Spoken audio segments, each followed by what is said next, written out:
Merci, Monsieur Launay. Merci, Monsieur le Président. Deux questions, Madame et Monsieur le Ministre, et une demande.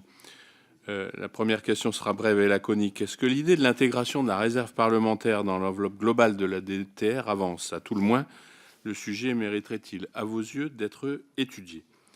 Deuxième question, je voudrais aborder la question de la péréquation, sur laquelle je sais l'implication de notre collègue rapporteur spécial pour la Commission des Finances, Christine Pires-Beaune. Je m'explique.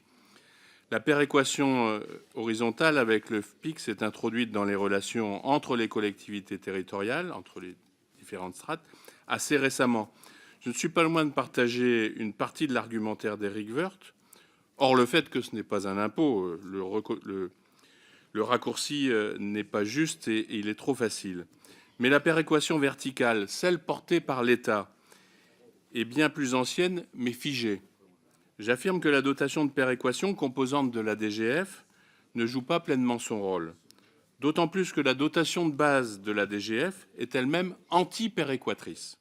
Comment expliquer et comment justifier l'échelle logarithmique qui prévaut à la répartition de cette dotation, l'échelle qui va de 1 pour la strate des communes les moins peuplées à 2,5 pour les communes les plus peuplées?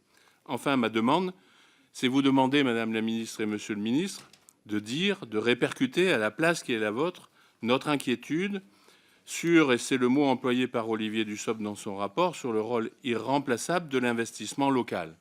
En tant que président du Comité national de l'eau, engagé dans les instances de bassin, je mesure trop que l'affaiblissement du niveau de ressources des collectivités locales ou des opérateurs de l'État est pénalisant pour la croissance et pour l'emploi.